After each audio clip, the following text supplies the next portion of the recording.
never seen such desolation. I think we drove for a mile and there wasn't a building hardly standing.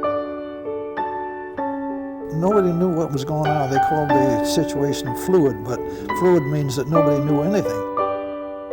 It was different. If I had done something else, I don't know what I would have done. Right. We're talking today with Mr. John Sampson of Ada, Michigan.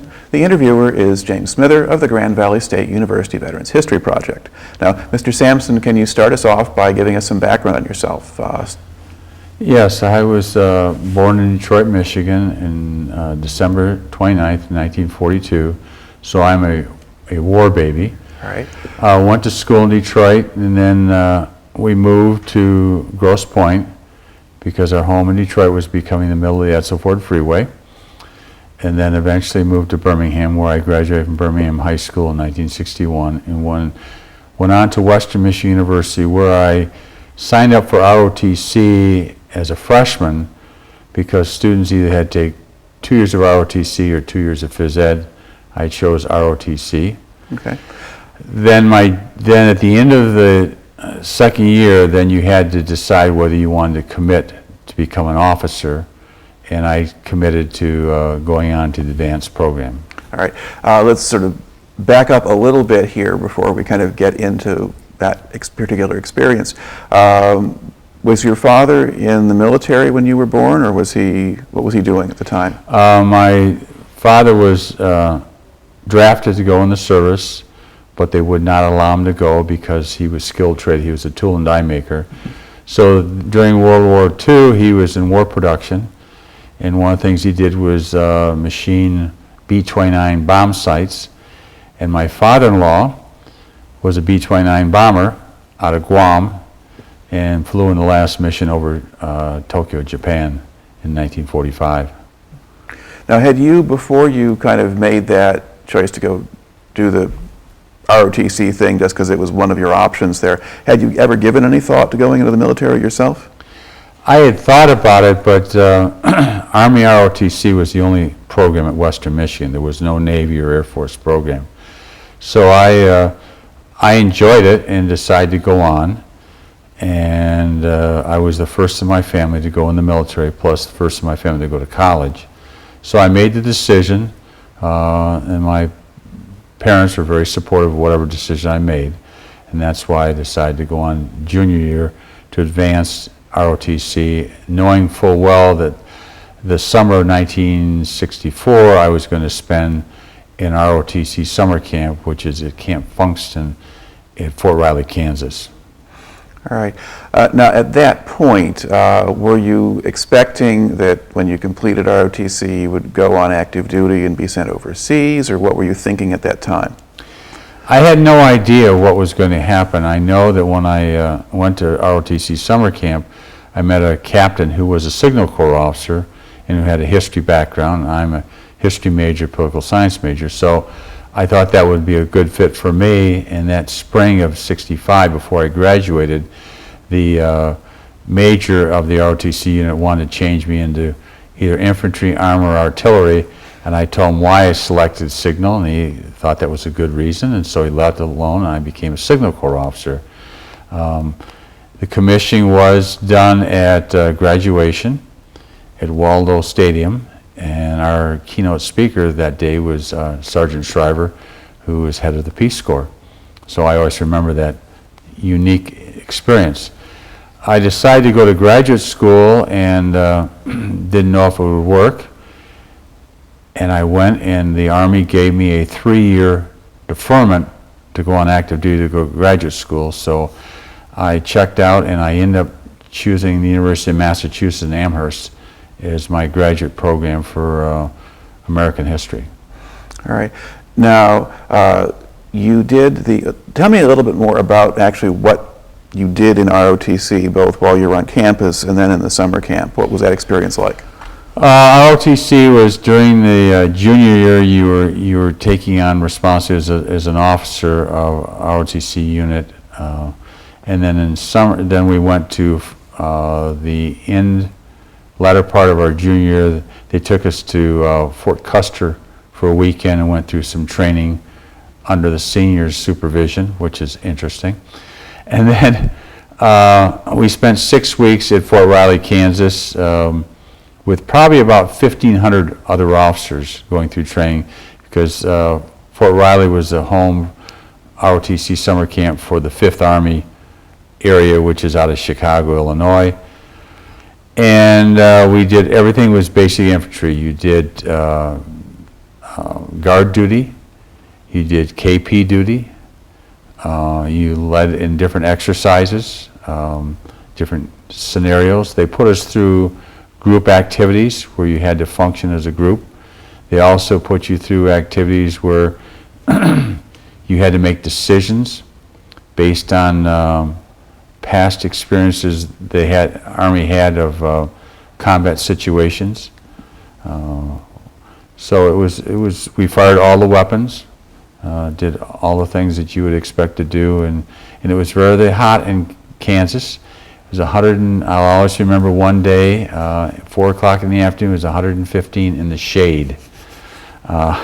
Kansas is not flat, and so it was kind of an interesting experience. Okay. Now, did they have you do a lot of marching and field exercise stuff? We had field exercise. We had KP. We had different assignments depending on the week. There was a set program. I met people from all over the Midwest, Nebraska, Dakotas, that were there, and it was just for my first experience of understanding what the military was like, because I have no prior knowledge of the military. Okay. Now, when you were doing just the regular ROTC part of it, sort of the part while you were in school, I mean, was that drill or marching or military discipline, or what was emphasized? It was the whole thing. It was giving. They were teaching you how to do presentations as an officer, so it was instructional and presentations. It was marching. It was also classroom instructions, whether it dealt with weapons or dealt with logistics, how to move men and material. We were getting paid $27 a month as a stipend, being an advanced ROTC. My senior year in ROTC, I had to double up second semester, because first semester I was doing student teaching. I student taught at Allegan, Michigan in the high school, history and government. And then so second semester I doubled up so I could graduate in June with my class. All right. Now, was there much emphasis in this program on military discipline? I mean, when you get boot camp for, enlisted men, that's a big thing, to sort of break them down and remake them and this kind of thing. Was that part of what you got, or was it different? I never sensed that, because they took us through all the activities that a private would go through, whether it's battlefield indoctrination or marching or classroom instructions. So we understood cleaning the barracks. So you knew what a private did. You had a feel for the enlistee. So it wasn't you were better than them. You understood what they did. Mm-hmm. And I think that is one of the strong suits of the military, is that they train you in a way that you understand how other people think and have to act. Mm-hmm. But did you get equivalents of sort of the standard drill sergeant type, putting you through your paces and all this kind of stuff?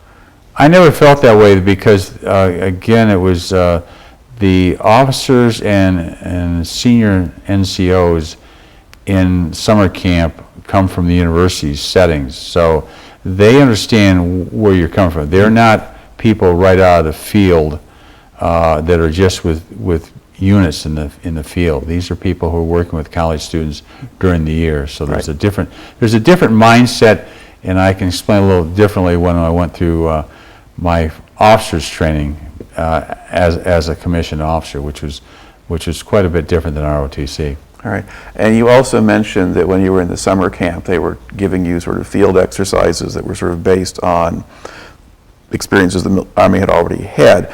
Were those based on fighting in Korea or Europe, or? They were based on experiences the military had in World War II, mm-hmm. The Korean conflict. what you did if you were given a certain case scenario and how you had to react. And then they told your other members of your group how they were supposed to act, which you didn't know. So there was a set scenario up there, and you only were given a certain amount of information and had to make decisions based on what you had at the time. So it was never having all the information, but again, having to make decisions. But they're modeling it though after experiences, which would be quite different, say, from what your classmates might eventually wind up running into in Vietnam. Correct. This was in 1964, so Vietnam had not mushroomed, and at that time Lyndon Johnson had not sent. There were advisors in South Vietnam, but there weren't actual ground troops. Right.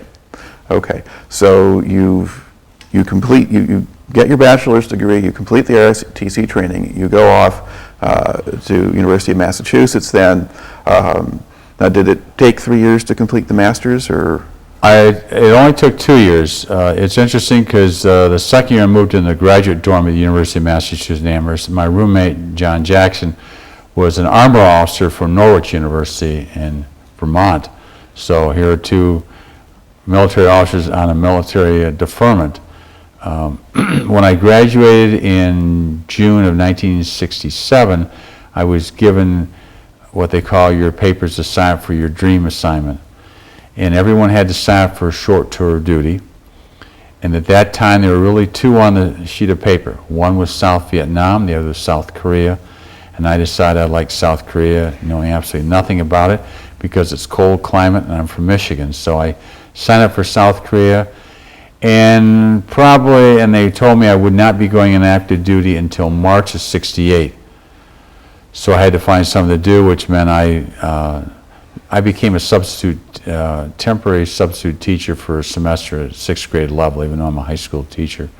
So I taught in Bloomfield Hills, Michigan for a semester of 6th grade. Went down to see my roommate in college. He was at Fort Campbell, Kentucky.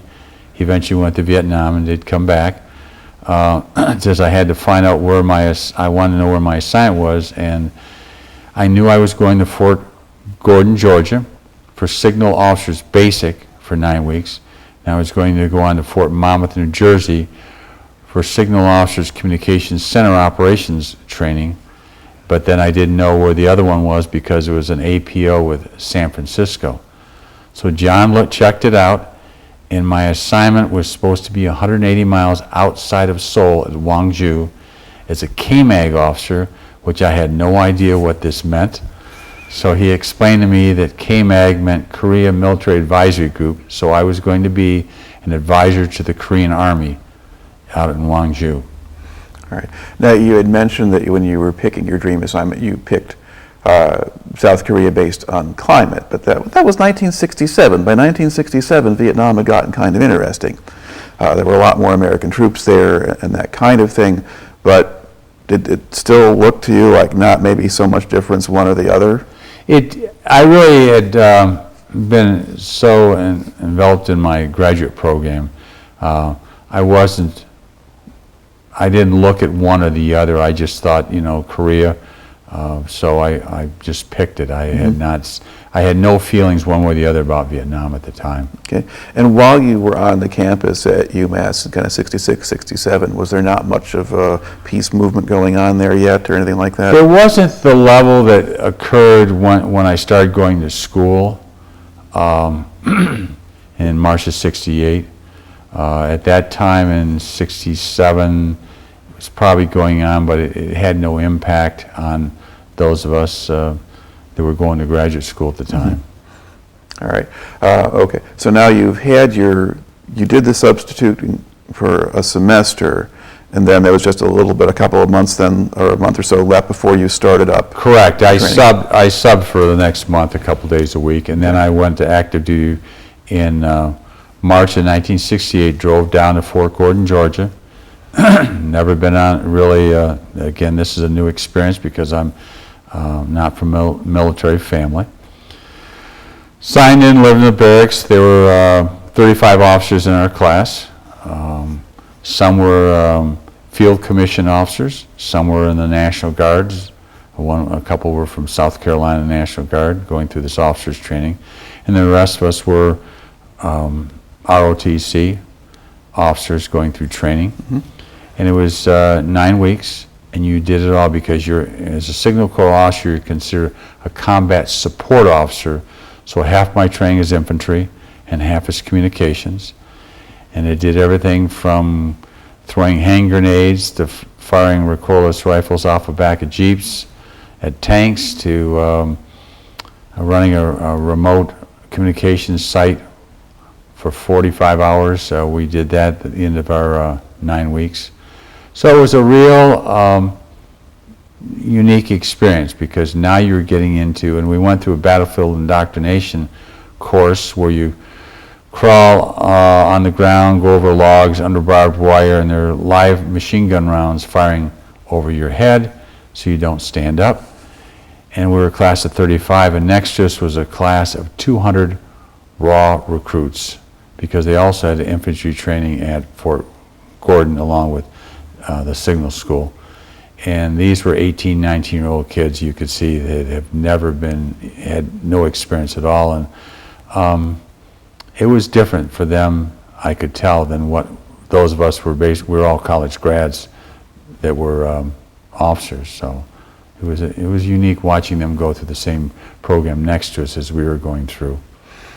Were you better prepared for it? I think mentally was better prepared through maturity, through other experiences in life. At that time, a number of the officers, some of them had been lawyers, been through law school. So you had people with 3 years of graduate programs or 2 years or graduate programs. Even the commissioned officers, the field commissioned officers had experience in the military.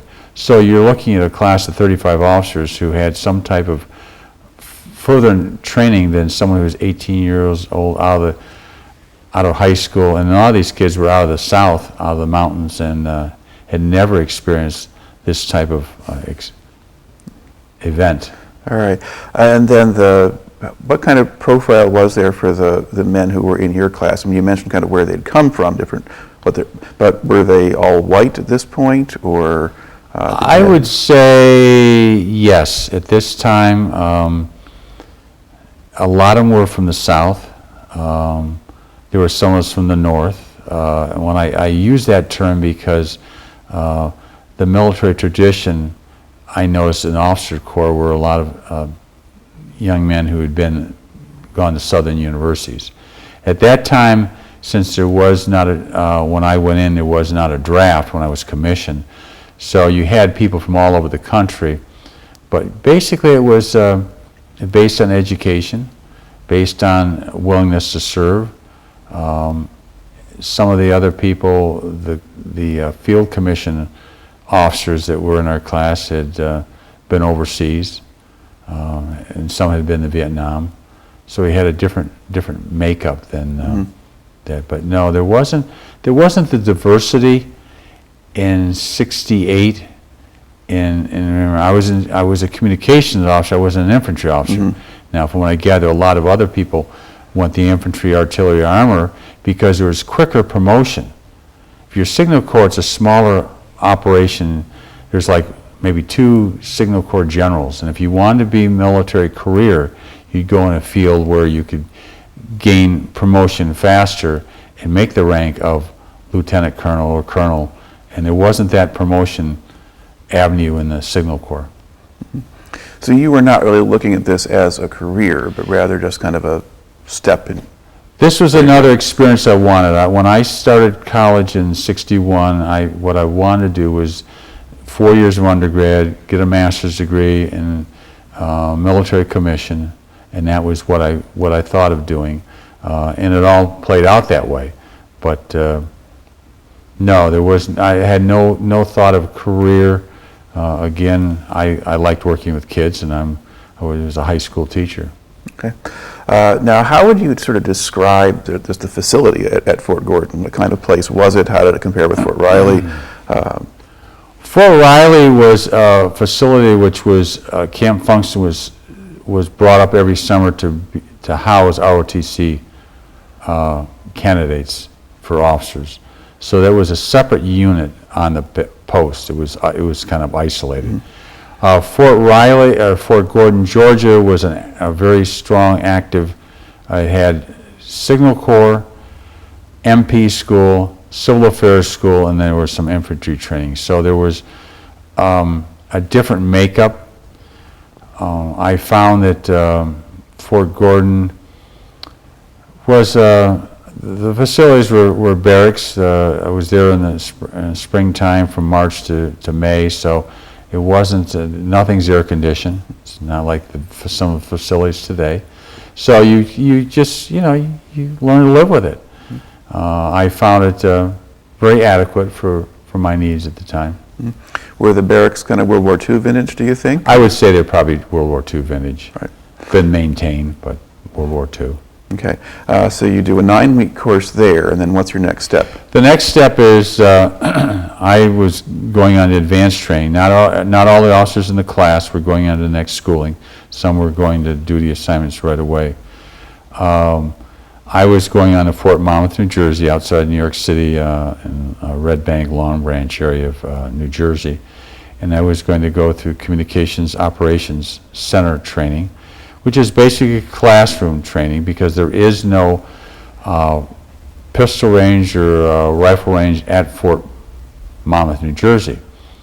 And some of the training in communications operations was also classified, worked with crypto equipment. So we were locked in a vault room working with classified material and also with special equipment. So that was my training. And out of my class in Fort Gordon, 35 officers, 30 of them were assigned stateside and then short tour, which meant those 35 were going to go to Vietnam. Mm-hmm. For the other 5 of us, 2 of us went to Korea, I think 1 went to Panama, another went to Thailand, and I think 1 went to Germany. So there were 5 of us ended up going overseas after our next set of training. Right. Now, what kind of work is it that they're preparing you for when you're at Monmouth?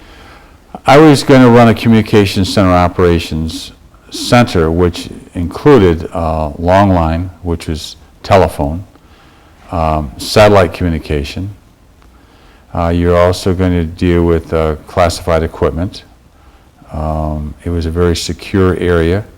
It dealt with, you could also say, it could deal with broadcasting. So you had a whole range of types of communication that you were going to get into, and the object was to run the center, and that was what I was being trained as. At that time, I'd been promoted to first lieutenant. Okay, all right. So now while you're at these places doing the training, while you're at Fort Gordon or when you're at Monmouth, do you get chances to go off the base and look around? I went off when I was at Fort Gordon. I went into Augusta, which is where the Masters is, and drove by the golf course to see what it looked like. Went to church on Sunday, so I was able to get off the post. You weren't restricted. Mm-hmm. The one thing at Fort Gordon, which was a unique situation, is that all of a sudden one night, the next day, 30 officers were gone. They were shipped out. We were there when Martin Luther King was assassinated. Mm-hmm. So because of the tenseness in the country, so they shipped out some officers. I have no idea where to, but they were there and then they're gone. So you knew that you could be shipped out at any time for any reason. So that happened while I was at Fort Gordon, Georgia. Mm-hmm. Fort Monmouth, New Jersey, we had to live off post. They did not have enough housing for officers going through training. So I lived in Freehold, New Jersey, about a half-an-hour drive west of Fort Monmouth, and there I lived with 2 other officers. 3 of us were there together. Excuse me, and we commuted in every day, and we're off again Sunday and the weekends. You could do other things. Okay. Did you go into New York City at all?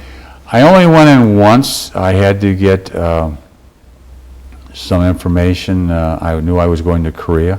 Tried to pick up some books on Korean culture and Korean language to see if I could learn a little bit about Korea before I went over, because they really, the military at that time, even though I was going to be a KMAG officer, did not give us a lot of information. The other thing I should stress, when I was at Fort Monmouth, I had to have my KMAG patches sewed on my uniforms before I went overseas, and I went to a lady who does this for a living outside the post, and she had never quite seen the KMAG. It's a bell shape with the word KMAG underneath, and so she had to, I showed her how it, and she did it. And one thing that's unique about this, being a KMAG officer, which was my assignment, I had to get a passport. So I had to get a quasi-diplomatic passport. Didn't cost me anything. I had a red government passport, which gave me quasi-diplomatic immunity, which I had to carry. All right. Once you complete the training then at Fort Monmouth, what's your next step? I'm done it there, and I'm supposed to ship overseas, and I'm going to fly out of, I'm going to go to Fort Lewis, Washington, and fly out of McChord Air Force Base.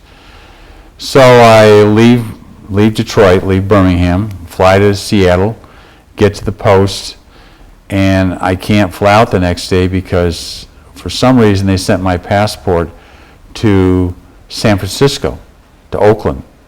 So they had to ship the passport from Oakland up to Seattle so I could get the passport, because I did not have it at the time, because I needed that when going overseas. And so I had another day or two in Seattle, went downtown Seattle, took the bus in and saw around town and came back. And then when I shipped out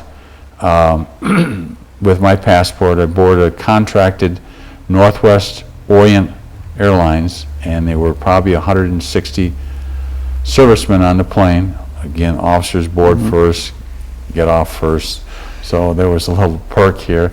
And we flew to Tokyo, Japan, refueled, and then flew from, there was a 10-hour flight and then a 2-hour flight from Tokyo to Seoul, Kimpo Air Force Base, which is where the Seoul International Airport is, and that's where I landed. All right. What was your first impression of Korea when you got there?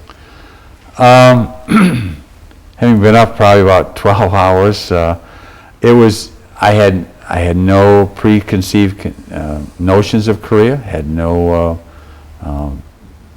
thoughts one way or the other.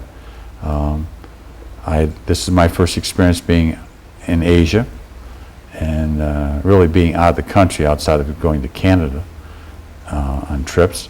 So I did not. They took us to the processing center, and because I had my KMAG patches on, a sergeant saw me, was in the KMAG detachment in Seoul, got a hold of me and brought me into Seoul to find out where my duty was, and that's when I found out my assignment had been changed, and so how are we doing? Are we doing okay? You know what? What you do? Oh, that's one.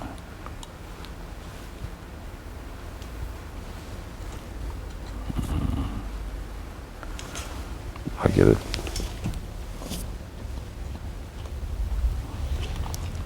can either do that or just slide it in the pocket. No, that's what I'll do. Here we go. All right. So let's see.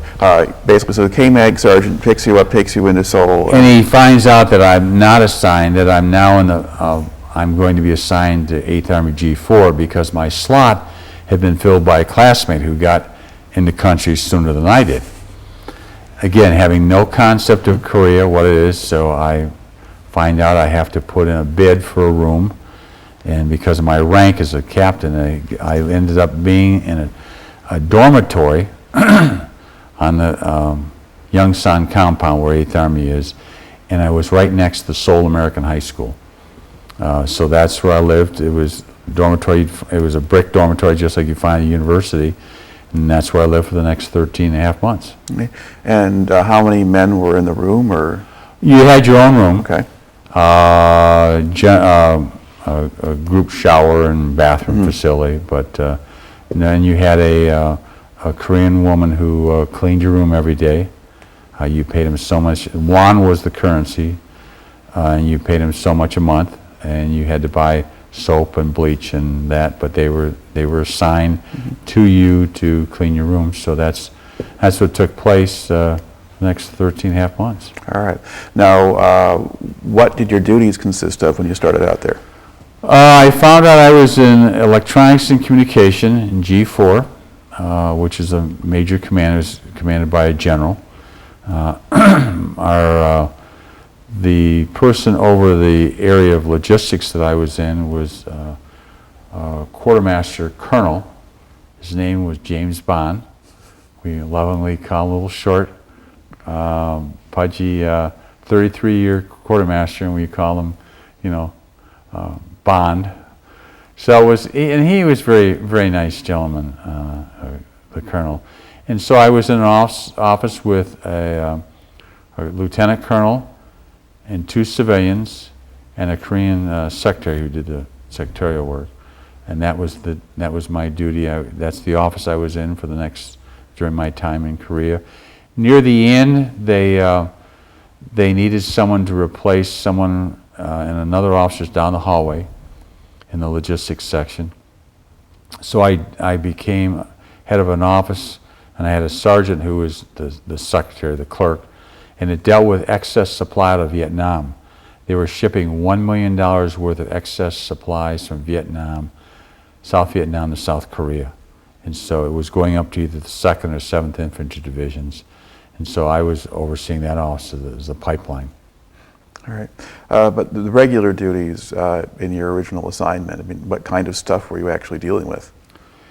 I was looking at the flow charts of equipment, and if there was something in emergency. One time when I was there, they had to, I was out at a meeting on another side of Korea, and I had to come back to post because I had to go out to Depot Command and get radios for the Korean Army, because the North Koreans had just come down the East Coast. This is in the spring of 1969, and so they were in a firefight with the North and South Korea, so had to go and get the radios, give them back, send them off to the Koreans. The thing was interesting. After midnight, you're not supposed to be out, because the philosophy, it was a curfew from midnight to 6 in the morning. If you're out, they shoot first and talk to you later. So I was a little nervous about doing this, but I was in the military, and this is part of the assignment, so I was doing that at the time. Yeah. What was the kind of the political climate like there at the time you were there? It was really you could almost say a stringent, almost like a dictatorship. Park Chung-hee was the president of Korea. He lived in the Blue House, which would be comparable to the White House. Very stringent, very military controlled. The country was picking itself up economically, but as democracy as we know it in this country wasn't anywhere near what you would think. We were supporting a strongman regime because of up on the DMZ at that time when they had 2 divisions and an I Corps up on the DMZ, and it's still today the most fortified area in the world. And they just there were a lot of concerns, because in 1968, that Christmas, when I was in Korea, that was when the Pueblo coup came back through the Bridge of No Return, which is in Panmunjom, and I watched it on TV. So here I was watching history, and I was only 40 miles from the DMZ. Now, was there shooting going on along the DMZ? Was there a certain amount of violence there at that time? There was, and a lot of people didn't know about it. The average loss was 1 soldier a day. What people didn't know, I sat next to a captain who was on the DMZ for tour duty when I was coming back, when I finished my tour in Korea, and he had lost 4 servicemen. And it usually wasn't infiltration coming down south, it was exfiltration when the North Koreans were trying to get back up north. The soldiers were looking north and being shot in the back.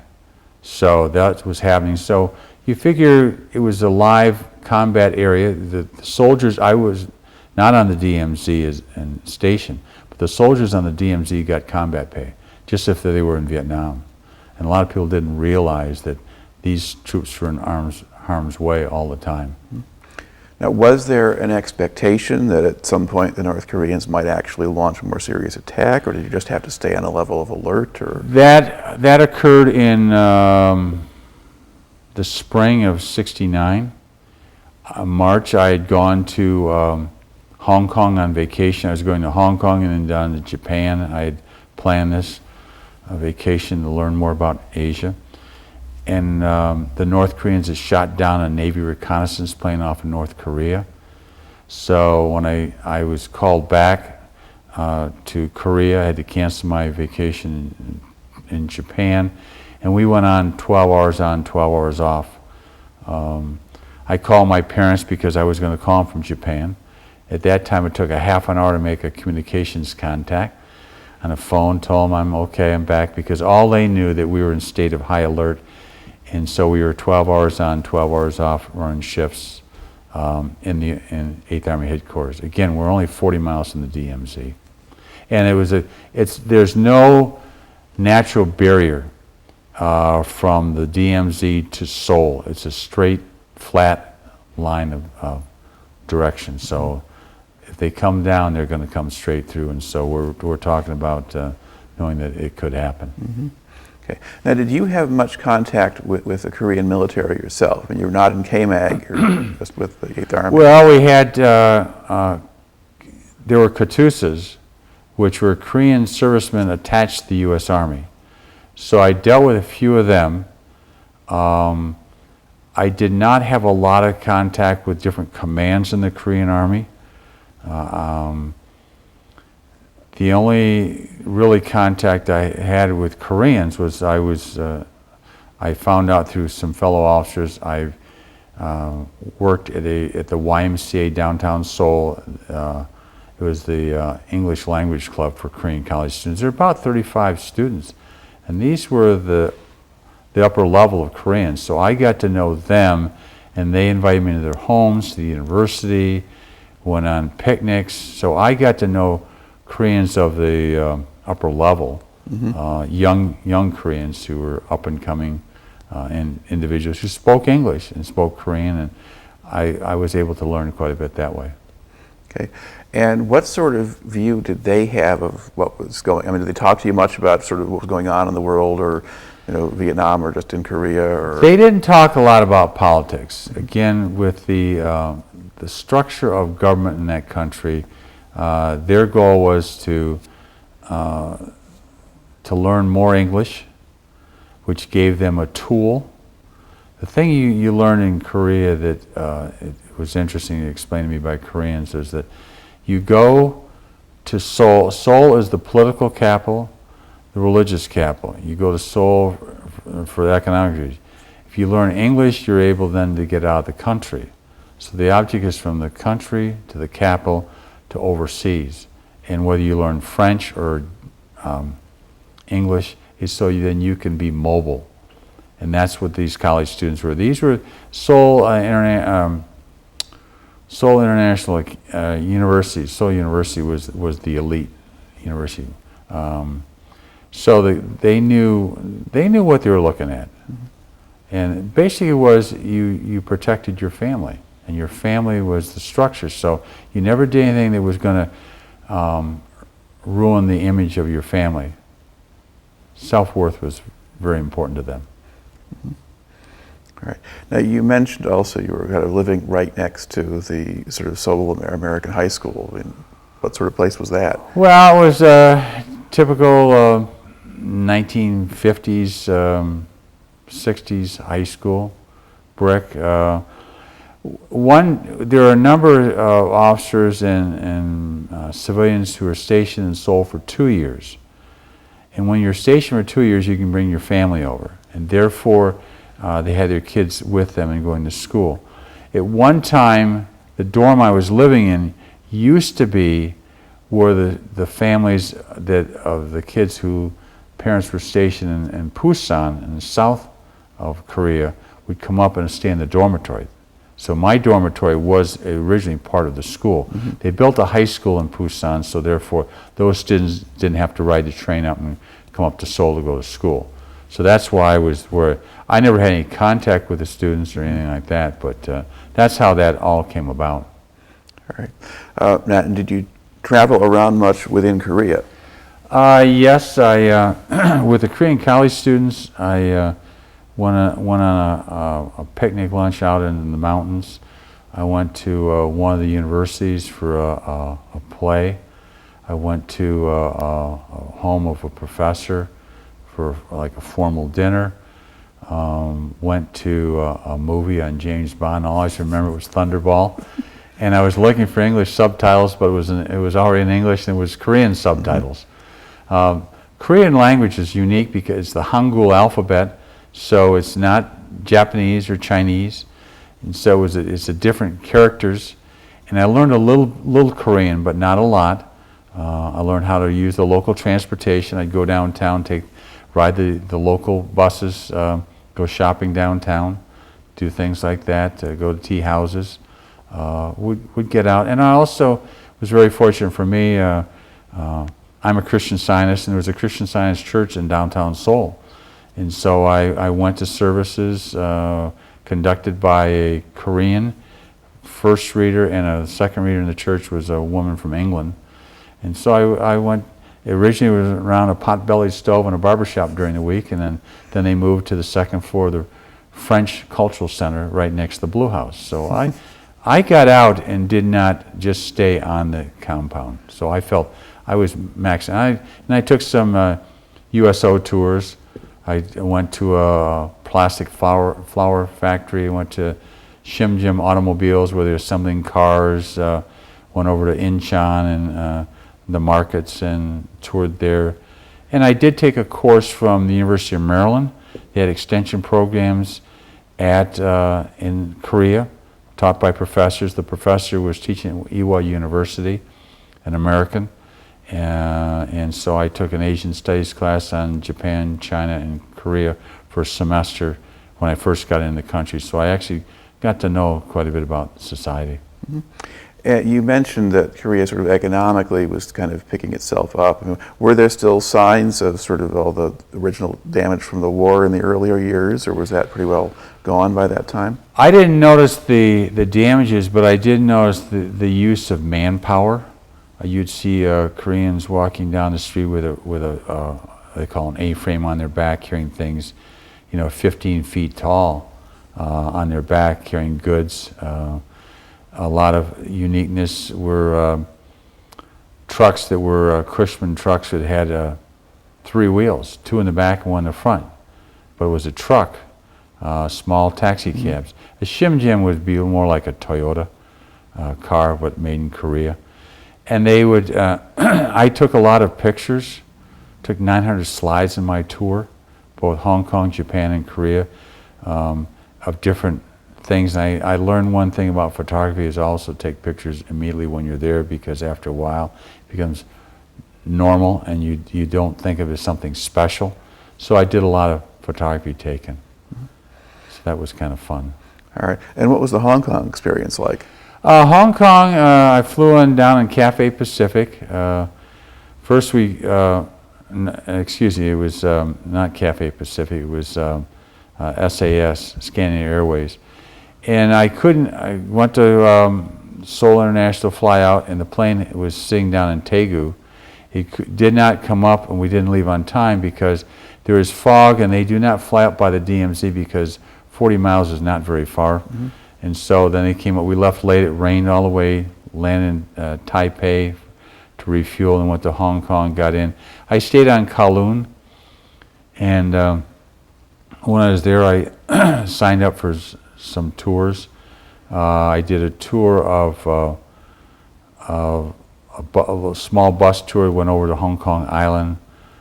Tour guide took us around the island, and it was overcast, but did what I had to do to learn about that. Went to a pier,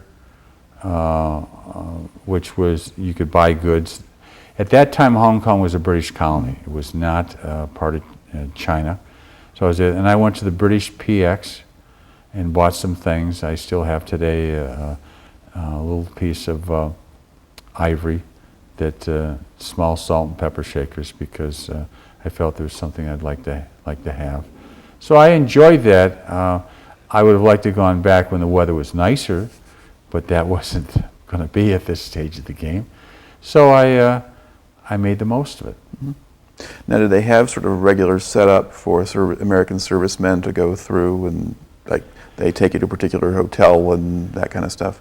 What I did is I worked with a lady who was, I want to say she was either from England or from the United States, in Korea, and she worked with travel bureaus, and so she was my travel agent. She's the one who helped line up the tour, and also who rescheduled my tour to Japan. So I worked with someone who kind of directed me, because I had no idea. Again, first time out of the country, first time in Asia. I wanted to see the country. That is why I didn't take I was going to take a second semester of the Asian Studies course, and I decided not to, because I would be gone on vacation, and I didn't think it was worthwhile to try to have that conflict. So that's why I just took the one semester of the Asian Studies program. Now, did you eventually get to spend some time in Japan too?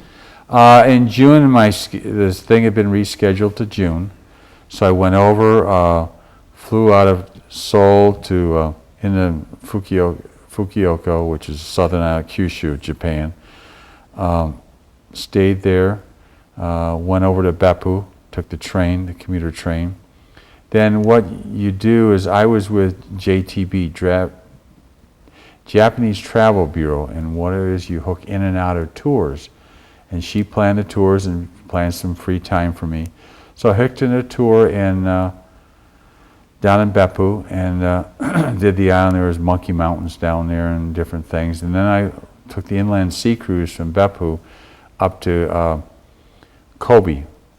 It was a whole day trip, and beautiful scenery, the inland island passageway. And then we bussed over to Kyoto, which is the religious capital of Japan, and spent again a tour there. And then we went on the Tokaido Express, which is the bullet train, went from Kyoto to Tokyo. And she had set up hotels. So I got to Tokyo, and then I had different days. I had free time.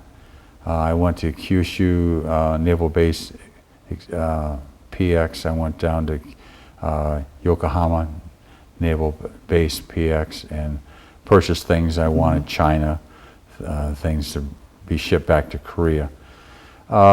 Did tours of Tokyo, went to a geisha house, which is a formal tea house with explaining the ceremonies and everything else. Went to up to Nikko, which is the north of Tokyo, which is a resort for the emperor, and it looked like you were in Switzerland. We were there. Went to a show in Tokyo, which was similar to the Rockettes at Music Hall in New York City. In Japanese, did that. Just maximized my time, and really felt that I got a lot out of having this opportunity. Why everything was sent back to Korea, for my room then became a warehouse, was because when you leave country, everything comes back in the States duty-free. If I were to ship it to the States, you had to pay U.S. duty. But when you have a change of station, everything comes back with you. All right. Now, during the time you were based in Korea, was there an expectation that they might, take some of the people out of your headquarters and send them down to Vietnam or someplace else? Or no, there was no. There were 65,000 troops in Korea when I was there. There was no thought, because this place was also considered a hardship tour, and therefore they weren't taking servicemen out. They were sending some servicemen out from Vietnam for recuperation to Korea, but there was never any thought at all discussed, formally and informally, that we were someone was going to go down to Vietnam. Mm-hmm. It's interesting because Korea was also, the uniqueness of this duty compared to Vietnam is Korea had United Nations Command right next door to where I was in G4. So there was a UN command. I had a fellow officer who was a part of the UN attachment. So it was a different setting. Mm-hmm. Now, did you pay much attention to what was going on in Vietnam? Were you following that at all? I wasn't really following it, reading the Stars and Stripes newspaper. I was getting news from home, letters. There was no phone calling. It was basically mail was the only way. There was no laptops. Mm-hmm. So we were getting communication that way. I was probably more concerned because we had North Korea facing us. So we had our own unique situation. Went on field exercises. We moved the whole command south. Did that one time when I was in Korea. But I went down to Depot Command to do an interview, to review things at Depot Command. Went out to FASTCOM in Incheon as an officer. I did not understand all the time the protocol, and so I was learning this as I was going along. I would, again, not a career officer, mm-hmm. So I had not had any idea. They gave you a big book, which was like a Bible of some special procedures you had to have, decorum as an officer. But a lot of things you just learn as you went along. Mm-hmm. All right. Are there, when you kind of think back to the time you spent in Korea, are there particular incidents or events that kind of stand out in your memory that you haven't brought up here yet? I think one that stands, I mean, I really enjoyed working with Korean college students and getting to know the people. I also bought a number of books on Korean history and read those, which were really nice. But probably the one thing that stood out was in about about August of 1969, they had reopened tour guides of Panmunjom. So I had the opportunity to sign up. It was on a Sunday. I had to go in uniform. Took the bus ride up, full bus of people. Went up to Panmunjom, and Panmunjom is in North Korea. So you go through checkpoints, and they point out where some incidents that occurred in the previous year. That's why it was closed.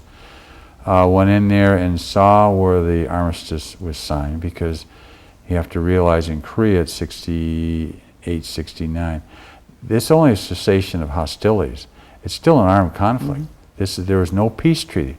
Even today, there is no peace treaty between North and South Korea. So being on the grounds of North Korea, being on the grounds where there was a armistice sign, a cessation of hostilities signed, was very, very special, because not everyone has ever been in that particular situation, and I cherish that as a very historical event for me. Another thing, at Christmas time, when you're an officer, you don't get to do these things. I had to watch it on TV, but Bob Hope came over of Christmas of 1968 and performed for the troops at one of the bases and we watched it on TV. So seeing Bob Hope, after hearing him being over in Vietnam and Korea, that was unique in 1968 for me too. Mm-hmm. All right. Now, when do you leave Korea then? I'm supposed to leave the middle of middle of September, but I don't leave because my replacement has not come. He's going to be there a little shorter. So they said, would you extend for a couple of days, or a couple of weeks? And I said, sure, because I have no commitments back in the state. And my next tour duty, I had a choice where I could go next. It was either going to be Fort Huachuca, Arizona, or it was going to be Fort Monmouth, New Jersey, and I chose Fort Monmouth, New Jersey. because I knew Fort Monmouth. I had been there, and I enjoyed being on the East Coast. So I was able to choose my duty station. So I decided to do that. Another thing that should be unique at this, in June of 1969, when I was in Korea, they asked me if I would extend for 90 days to be promoted. I was going to get out in March of 1970, but as a school teacher, March is not a good time to get out. So I said, sure, that would get me out of June of 1970. So because I was going to be in the service for another year, I was then promoted to captain. So I was promoted to captain while I was in Korea.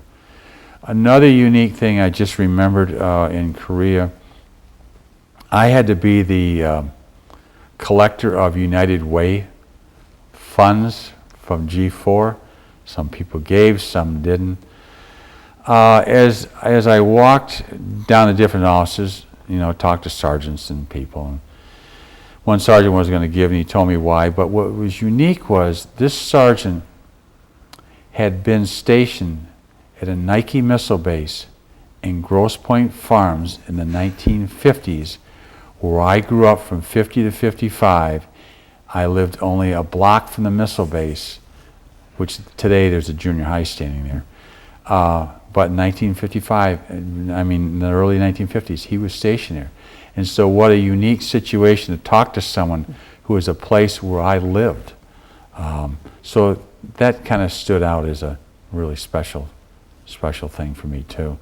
But then I shipped out in October, came back, and I shipped back 7 crates in the steamer trunk, and it was of stuff, clothes, stereos, china, and it was sent to Selfridge Air Force Base in Mount Clemens, Michigan, and then it was trucked over to my home in Birmingham.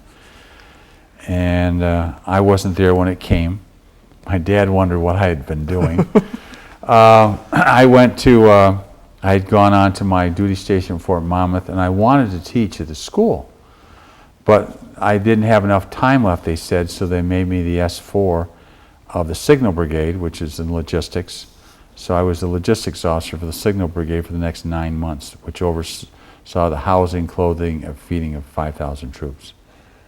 All right.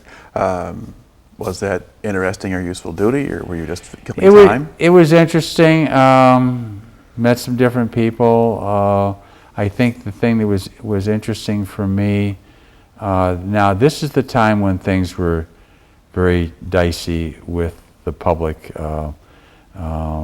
The whole attitude about Vietnam.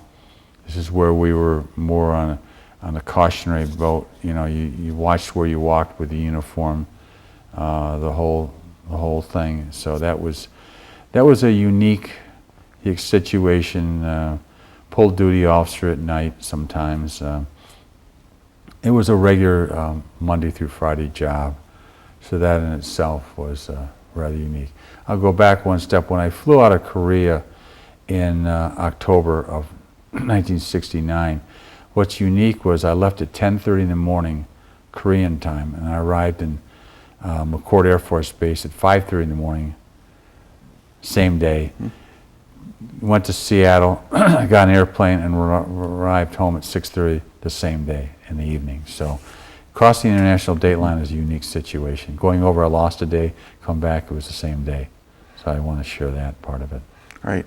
You'd mentioned you sort of had to be a little bit careful now about where you went in uniform, or what kind of issues were there? Well, there were a lot of protests going on, and so we didn't know whether we were going to, officers being shipped out. There were officers going through classes there. They were in career school, which is at Fort Monmouth. So you never knew what the status was, but it was just, they just had you, there were protests going on in New York and other areas, Washington, D.C., so you didn't know what was going to happen. This was the spring of 1970. Mm-hmm. And what kind of opinion did you have of the protesters, or any of that kind of stuff? Didn't have any feeling, because I was about the business. As an officer, I was a volunteer. Mm-hmm. Uniqueness about my being an officer was that when the draft did occur in the 1960s, my draft number was 18. So if I wasn't an officer, I was going to be in the service. But as an officer, I didn't worry about it. It didn't have, because I was already on active duty at the time. But I just, I committed myself for this time. Unbeknownst to me is that when I was getting done, that I had actually had 5 years time and grade. So I had 1 more year of service, but I did not have to go to meetings or anything. So my commitment of active duty ended in June of 1970, and I didn't have meetings to go through or anything, so I was finished then. Now, so had they in some form counted you from when you finished the ROTC, or? Yeah, they gave me time and grade. The commitment as an officer is 6 years. So they counted the time and grade, and so when I went on active duty in March of 1968, I had been in the service, in their eyes, 2 years and 9 months. And you had to be either 3 years reserve time or 18 months active duty to be promoted from your first rank to your second. So I was promoted from second lieutenant to first lieutenant, June of 1968, and that's why when I accepted the promotion of captain. If I wanted to do field grade to major, then I would have had to go to career school, and which included either having to go to ranger school or jump school. And I had no desire to do either one, because if you're going to stay in, you then need to become a regular officer, not a reserve officer. Because 3 years after I got out of the service, when Vietnam ended, they rifted. They let go, reduce, enforce 9,000 officers. And you don't get anything in the military at that time, in a pension, unless you have 20 full years, and it's either 20 or nothing. So I just decided I had made a wise decision. Right. Now, did they make any effort to encourage you to re-up and stay in? I checked out whether I wanted to.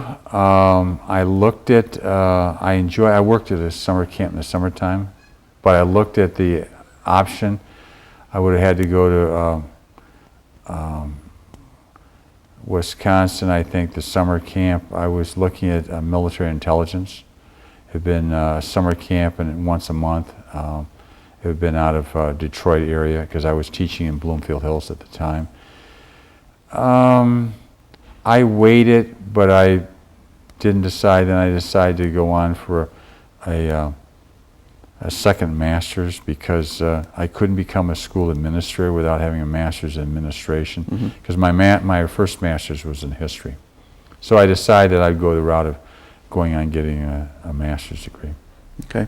And basically then from there you go on into a career in education? Correct. I taught in Bloomfield Hills for 5 years, went through administrative internship program, got a master's in school administration from Wayne State University, and after I had the degree, then I was in the position to look for an administrative job. Ended up taking a job as an administrator at East Kentwood High School, where I spent the next 27 years as an administrator in the Kentwood Public Schools. And while I came here in 1975, 76, I decided to go for a PhD in school administration, and I ended up getting it at the University of Michigan. It took me 4 years. I commuted from Grand Rapids to Ann Arbor for 4 years. And my specialty was facility planning, how to renovate and build facilities. And I think some of that came because of my training in logistics. I enjoyed it. I work with architects and engineers, so in August of 1980, I got my PhD, earned my PhD from the University of Michigan, and the total cost of my higher education was $500 for my PhD, because the GI Bill paid for everything else. So I felt very blessed, and utilized the benefits that were given to me. Now, your experience in the military is in certain ways going to be different from an awful lot of the people who were in kind of the Vietnam era, in part because a lot of yours was pretty well planned out and organized and so forth. Now, I will typically ask them, well, how do they think their time in the service affected them, and that can go all over the place. But for you, did it have much effect on you as a person, or was it just part of? I think because of my upbringing and work ethic that my parents instilled in, I have 2 sisters, It showed me certain types of structure. I learned things that I wanted to do. I learned things I didn't want to do. I felt that you had to give your best every day, no matter what the situation was. I really, I felt good about what I did. Being in communications was an interesting thing, because I also learned computers in 1968 going through training, and that was one of the impetus for me getting the job in Kentwood, because they were going in computerized scheduling, and there weren't a lot of people around that had any knowledge of computers at all. So I was a unique person, having had military experience, had gone through a full year of an internship as an administrator in a junior high in Bloomfield Hills, plus classes with Wayne State at the time. So I had really the best of a lot of worlds, and was very well off in what had happened to me. And I taught in, I was in what I consider two of the best school systems. Bloomfield Hills was outstanding, and Kentwood was outstanding. So I've been very fortunate in everything I've been able to do. And do you think the time spent abroad sort of changed your perspective of the world or informed you better about it? Yes, being over in Korea did a couple of things. One, it made me realize how hard people work to move forward. Two, I learned that it wasn't whether I wasn't always, it wasn't right or wrong, it was that things were different. In different cultures, I think the thing that was really important for me being in Korea was learning about a culture that was totally different than Western culture, and learning how they communicate and how they relate to each other, and studying the history. I found that was very, very beneficial even today, that I have another view that's not just Western. Mm-hmm. All right. Anything else you'd like to add to the record here before we close out the interview? I think the opportunity this service gave me, and gives a lot of people, is depending on how much you want to get out of it. You can either make it a great experience no matter where you are, or you can make it a very disheartening experience. And I found that because of my background, and I think it's also because of my upbringing, that I've learned that you need to take what's given to you and make it work. All right. Well, thanks then for coming on in and sharing your story with us.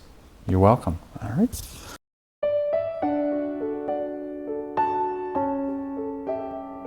I never seen such desolation. I think we drove for a mile and there wasn't a building hardly standing. Nobody knew what was going on. They called the situation fluid, but fluid means that nobody knew anything. It was different. If I had done something else, I don't know what I would have done.